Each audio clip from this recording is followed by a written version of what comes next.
A reading from the book of John, chapter 2. On the third day, a wedding took place at Cana in Galilee. Jesus' mother was there, and Jesus and his disciples had also been invited to the wedding. When the wine was gone, Jesus' mother said to him, "They have no more wine." "Woman, why do you involve me?" Jesus replied, "My hour has not yet come." His mother said to the servants, "Do whatever he tells you." Nearby stood 6 stone water jars, the kind used by the Jews for ceremonial washing, each holding from 20 to 30 gallons. Jesus said to the servants, "Fill the jars with water." So they filled them to the brim. Then he told them, "Now draw some out and take it to the master of the banquet." They did so. And the master of the banquet tasted the water that had been turned into wine.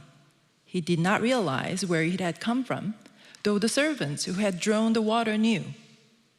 Then he called the bridegroom aside and said, "Everyone brings out the choice wine first, and then the cheaper wine after the guests have had too much to drink.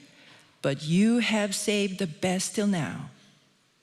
What Jesus did here in Cana of Galilee was the first of the signs through which he revealed his glory, and his disciples believed in him. This is God's word. Thank you. Thanks, Jamie. Well, good morning. It's lovely to see all of you. Let me just say, as Jamie mentioned, next week is my installation as your pastor. But today, as this is my first sermon preaching as your pastor, I just want to say how thrilled Michelle and I are to be back in New York, to be back on the Upper West Side, and to be back in this church. Our kids are upstairs in their class this morning, and our hearts are filled with gratitude. As I think back over the past couple of years, we are just so excited about what God is doing in this church and through this church, and that we get to be a part of its future is a privilege beyond all telling. So thank you for your welcome. Thank you for having me. And we're really excited about all that's to come. And with that, John chapter 2. This story, it's a pretty well-known story. Jesus attends a wedding. It's one of my favorite stories of the Bible. It's deeply human. It's very moving. It's very touching, as I hope to show you today. It's a beautiful story. And yet, if you look at verse 11, you'll see that it's much more than a story. John, the author of this gospel, says this is a sign. Not just a story, but a sign. A sign is always pointing to a reality that's bigger and beyond itself. You know, if you're driving somewhere new, you've never been before, you'll use signs to help you get to where you're going. And you know that that sign is not your destination, but it's pointing you towards it. And John says, I want you to look at this story as a sign. I want you to see the story, but most of all, I want you to see what it's pointing towards, the bigger, brighter reality beyond itself. And not only is it a sign, but again, verse 11, John says, it's the first of the signs. Now, chronologically speaking, that's true. This was the first miracle of Jesus' public ministry.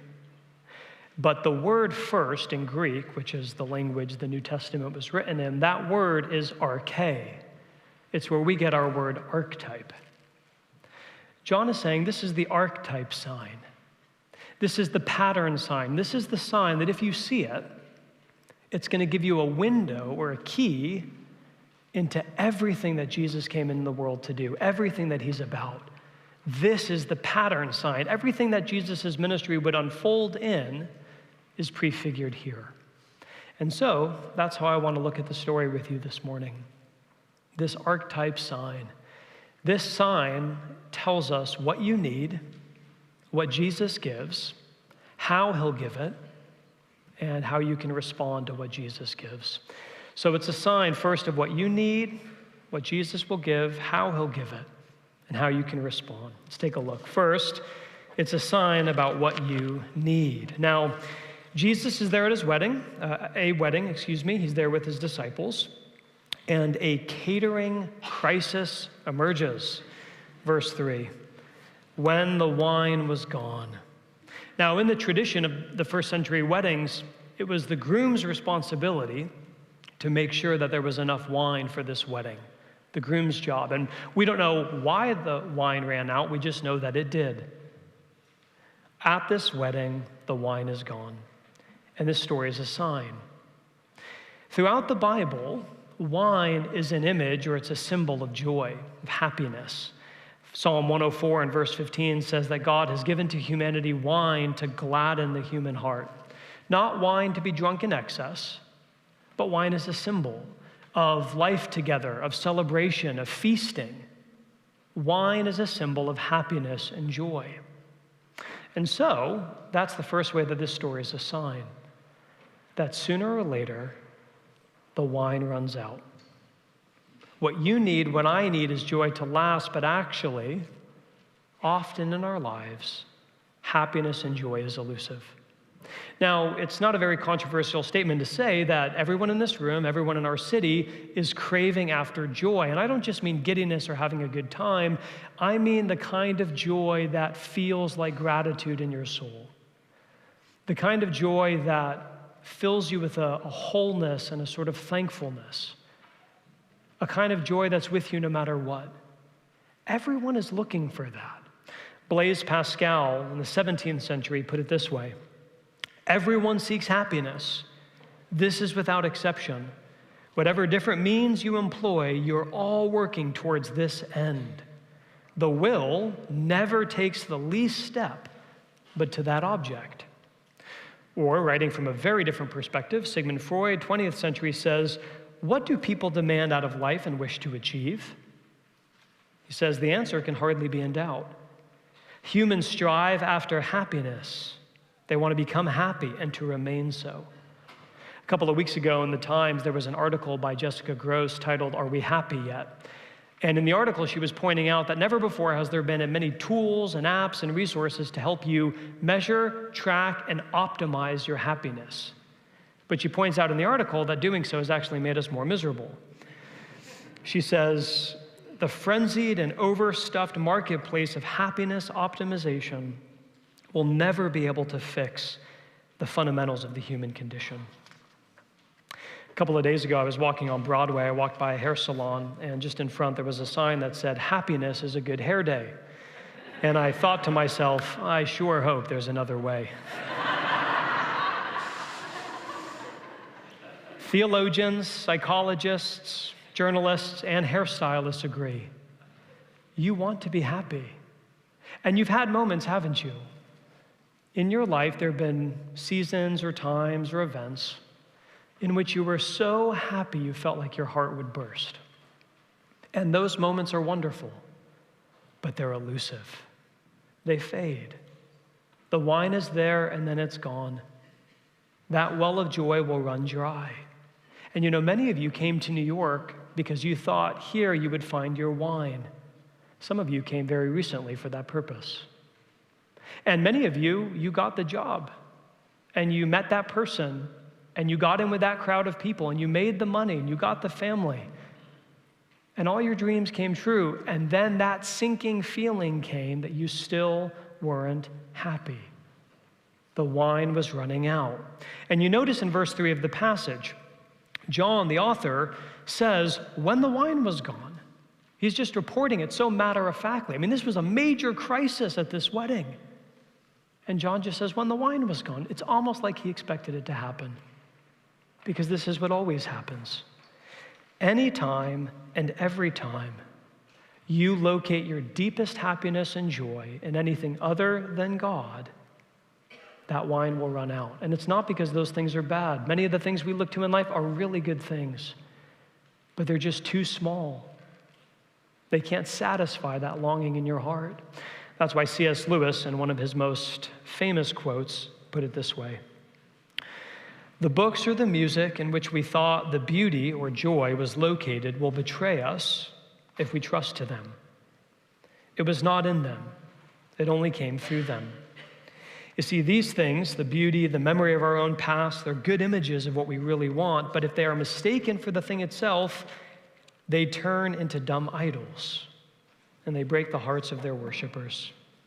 For they are not the thing itself. They're only the scent of a flower we've not found, the echo of a tune that we've not heard, news from a country that we've not yet visited. That's the first way this story is a sign. You were built for the party that never ends, for joy that never runs out, for love that never dies. But apart from God, the wine always gives out. So the question is, what did Jesus come into the world to give? Back to our story. Mary tells Jesus in verse 3, the wine is gone. And we don't know why Mary thought to tell this to Jesus. Probably she realized by this point in her life, if you've got a problem, the best thing you can do is tell him. So she comes to Jesus and says, crisis, they don't have any more wine. And then Mary and Jesus have a pretty enigmatic exchange, which we'll come back to in a few minutes. But the result is, we're told in verse 6, that there were 6 stone water jars that were used by the Jews for ceremonial washing, and they each held 20 to 30 gallons. So Jesus, verse 7, said to the servants, fill the jars with water.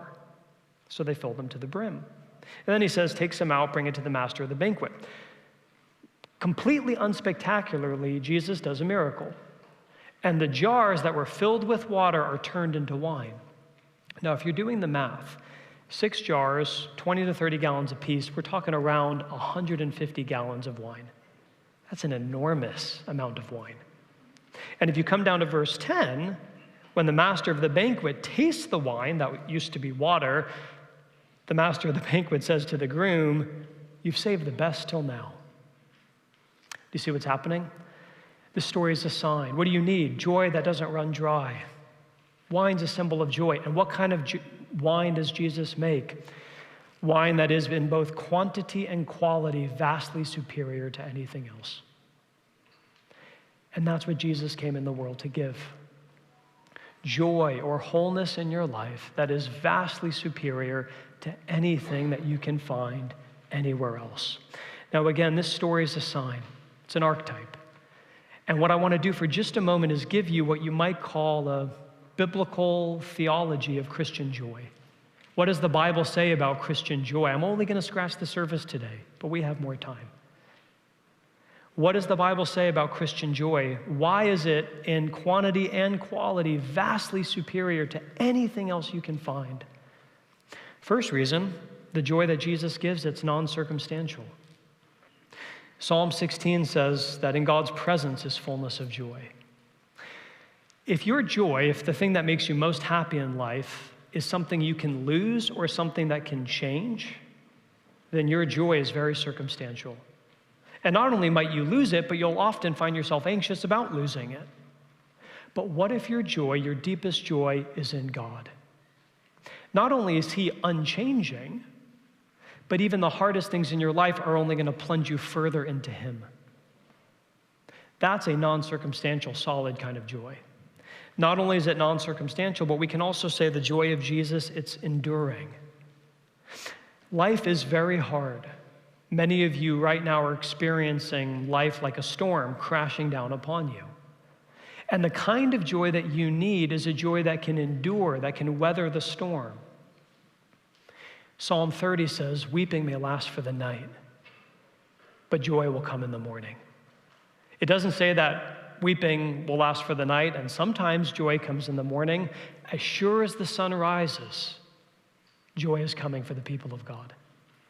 You know what that means? Christian joy is like a lighthouse. And no matter how many waves crash upon it and how many winds blow, the lighthouse stands. Non-circumstantial, enduring, and then last thing I can say, Christian joy is remarkably realistic. There's a spot in 2 Corinthians 6 where the Apostle Paul is describing his life, and he says, I am sorrowful, yet always rejoicing. You see, a simplistic understanding of joy would be it's the opposite of sorrow. So you're either happy or you're sad. But you know that's not how it works. Paul says, my whole life is marked by this mixture of sorrow and joy. Or as Thomas Watson said, the Christian is someone who can laugh even when there are tears in their eyes. Now, I don't have time today to go into all that, but suffice it to say, the resources of Jesus for joy allow you to be happy and sad at the same time. You can drink the cup of sorrow to the dregs and know that joy comes in the morning. Non-circumstantial, enduring, remarkably realistic. Do you know that kind of joy? It's what Jesus came in the world to offer. In 1720, there was a young pastor who was preaching his very first sermon at a small Presbyterian church on William Street, now in Lower Manhattan. And the sermon was titled A Christian's Happiness. And his congregation was suffering. It was very difficult, that part of the world, that time. And his congregation was going through a lot of trouble. And so he preaches this sermon to try to help them be happy in God. And it's a sermon I've read, I don't know, probably a dozen times. It's had a huge impact on me. And in the sermon, he says basically, look, life's going to be hard. Where does a Christian find their happiness?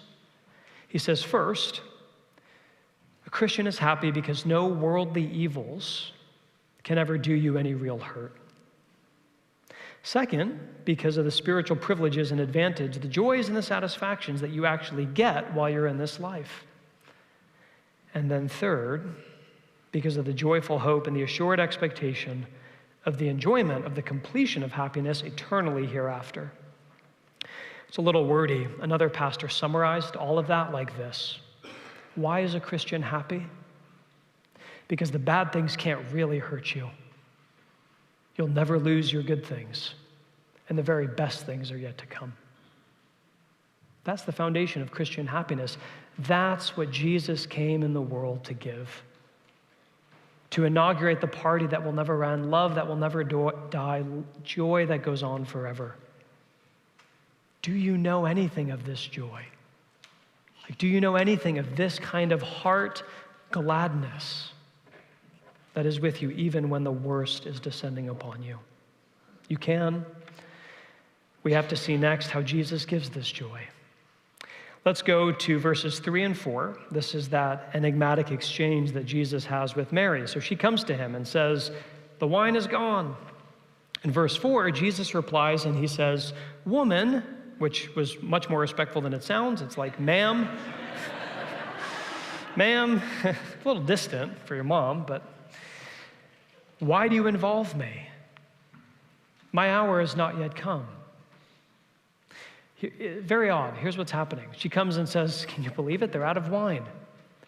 And he says, basically, how is that my problem? Remember, it's the groom's job to provide wine for the wedding. So Jesus, at the surface level, seems to be saying, that's not my problem. But then he says, my hour has not yet come. What's that about? In the Gospel of John, that word hour is a very specific word. Every time it's used, it's always referring to Jesus' death on the cross. The hour is a reference to that moment, that weekend in which Jesus would go to the cross, be buried, dying in place of his people. Which is very confusing because Mary says they don't have any more wine, and Jesus says, it's not my problem, it's not my time to die yet. So what's going on here? Jesus was attending this wedding, but he was actually looking down the corridor of time to his own. Because in John chapter 3, Jesus would be explicitly called the bridegroom. He's the ultimate bridegroom, the cosmic bridegroom. And Jesus knows that, just like this groom who failed in John 2, it will be his responsibility to provide the wine for his bride at his wedding feast. And Jesus knows what it's going to cost him. He knows that the only way he's going to set the table for his people is if he goes to his hour, if he goes to his death, if he goes to the cross and dies for his people. You see, sin, one way you could talk about sin is finding your deepest joy, your happiness, your meaning in life in anything other than God.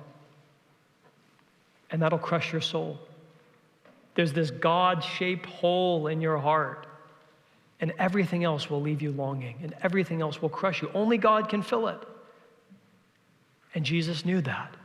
He knew that the only way to bring you into his family, to save you, and to provide this wine of joy that will never end is for him to go to the cross and to be crushed for all the ways that you've looked to anything other than him to satisfy you. Jesus, who is joy himself, had the light of his joy snuffed out on the cross, so that right now, as you sit in darkness, you can know the joy that's coming. That's the hour. That's where Jesus was going. And so, the night before his death, Jesus takes a cup, which we'll do in just a few moments, and he says to his friends, this cup, this is the new covenant, shed in my blood for the forgiveness of your sin. He knew what it would cost him to provide the wine for his wedding. And as he talked to his mother on that day, he was thinking ahead and thinking, it's going to cost me everything. In other words, the heart of Jesus' joy is the cross. And everything that Jesus is doing and bringing you into his family, it all revolves around the cross. And so that's why Jesus says, my hour is not yet come. And so how does this joy come into your life? It's a cross-shaped joy. Do you see Jesus dying for you? This joy can be yours. Let's ask the question finally as we prepare to come to the table, how can you respond? You see Jesus doing all of this. How do we respond to him? 4 things, briefly. First, look at how lovely Jesus is. One of my favorite parts of this story is what I think you must call the character of Jesus. Earlier I said, it's the groom's responsibility to provide wine for the wedding. So the groom in John 2, he failed. We don't know why, we don't know what happened, but something didn't go right. And this was supposed to be the happiest day of his life, and instead it was about to become the greatest disappointment. He was going to be shamed, start married life in shame. But because Jesus was there, everything got better. But not only that, Jesus performed a miracle in such a way that he called no public attention to the groom's failure. He covered him. And actually, when the groom stands in front of the master of the banquet, he gets the credit for what Jesus did, which is the gospel. I challenge you to find someone who has as much power as Jesus and who's as humble as Jesus. There is none like him. He is altogether lovely. Look at how lovely Jesus Christ is. Second thing, by way of application, don't confuse the gifts with the giver. Don't confuse the gifts with the giver. Jesus does a remarkable miracle, turns all this water into wine, and people around him could say, look at that, so much great wine, amazing. But look at verse 11 of our story. Jesus does the miracle, he reveals his glory, and what does it say? His disciples believed in him. That is, they entrusted themselves to him. The wine for them wasn't the point, it was Jesus. It wasn't what he gives, it's who he is that captured their heart. And yes, does God give us good things? Much more than we deserve. But don't confuse the gifts with the giver. He's the one that your heart is longing for. He's the joy that satisfies your deepest soul. So run to him. And every good gift that you have and everything that you long for and every time you climb that rung on the ladder and all the good stuff that happens, remember that they're signs and they're pointing you to him. Don't confuse the gifts with the giver. Third thing, just by way of application, do whatever he tells you. However, Mary understood what Jesus was saying in verse 4, he must have been saying with a twinkle in his eye. Because in verse 5, Mary says to the servants, do whatever he tells you. Obey him. Listen to him. And when the servants did listen to Jesus and obey him, they got to participate and experience in Jesus' joy. Like they had access. They saw something that nobody else did. No one else knew what happened, but the servants knew. When Jesus said to those guys, fill the water pots with water, maybe some of them thought, oh boy, 6 water pots, 30 gallons, that's a lot. And they're carrying buckets from a well. I mean, this is not turning on the hose. It's hard work. And maybe there were 1 or 2 of them who thought, this doesn't make sense and we don't really want to do this. But they obeyed. And they were plunged into Jesus' joy in a way that no one else was. If you're a follower of Jesus, there will be seasons in your life when Jesus asks you to do something that you don't understand or that you don't want to do. It'll feel too hard for you. And in that moment, I invite you to remember John 2. and to remember that every single one of his commands is for your joy. He never asks you to do something but from his heart of love for you. So do whatever he tells you. And the last thing, last point of application, meditate a lot on the future. Meditate a lot on the future. We've been saying all throughout our sermon that this story is a sign. And one of the things that I love about this story, probably the thing that I keep coming back to over and over again, is that here in this tiny town, Cana of Galilee was a rural town, in a local wedding, Jesus does something that was an example of where all of history is headed. Because the Bible tells us that on the final day, when God's kingdom comes to earth, that future is going to be a feast. Or in the language of Revelation 19, it's going to be a marriage banquet. And the table is set, and Jesus, the groom, will be with his church, the bride. And there will literally be a party that never ends and love that never dies, where tears are wiped away and where joy goes on forever. And Jesus, in this little tiny town, at this little wedding, does the miracle that's prefiguring that great future. Isaiah, the prophet, described that coming kingdom, and he described it like this. Sorry, my notes are...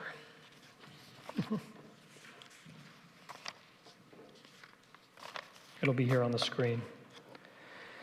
Isaiah chapter 25 puts it this way. On that day, the Lord will prepare a feast of rich food for all people, a banquet of aged wine, the best of meats and the finest of wines. On that day, he will destroy the gloom that hangs over all the people. The sovereign Lord will wipe away tears from all faces. He will remove his people's disgrace from the earth. Now, that's what's coming. If you're a Christian, that's your future. A feast that goes on forever. And so here's how I want to close today's sermon. If you're a Christian here today, probably you know that that's coming, but you don't really know. That is, I'll be with God forever, but the day-to-day of your life is filled with regret and confusion and anxiety and fear, and I understand that. But what Christians are meant to do is to allow the promise of the future to reshape and reorient their present. I mean, can you imagine if you lived like that future was your future? If that was more real to you than anything else? A couple of years ago, I read a book, a beautiful book by Daniel Nayeri called Everything Sad is Untrue. And in that book, Nayeri is describing, at one part, his mother's conversion to the Christian faith. And it's an amazing story because this woman lived in a place where it was a capital crime to become a Christian. And so, before she was a Christian, she was wealthy. She was respected in her community. She had power and privilege, and doors were open to her. But the moment she became a Christian, she threw all of that away, and no longer was she respected, she became persecuted. She went from wealth to poverty, and she actually had to flee for her life as a refugee, leaving everything behind. And so her son, watching his mom go through that, said, why would she do it? Like, what would motivate a person to give up everything? And he concluded, well, she was convinced that Christianity was true. And then he wrote, she fixed her eyes on something that was beyond the rivers of blood, to a beautiful place on the other side. Because what you believe about the future will change how you live in the present. We're coming now to the Lord's table. Every time you come to this table, every time you hold the bread and the cup in your hand, you have a tactile reminder of the future that it's coming. When Jesus ate this meal with his friends on the night before his death, he said, we're not going to eat this again till the kingdom. It was a promise. The future is coming. And so today, as we hold the bread and the cup, let's do so looking forward to the future that God has promised and allow that future to challenge and reshape our present. Let's pray as we come to the table. Our great God, we thank you for this story, which is so much more than a story. And as we come now to the table, we pray that we would experience something of the reality of Jesus, his love and his grace. Feed us today by faith. We ask all this in Jesus' name and for his glory. Amen.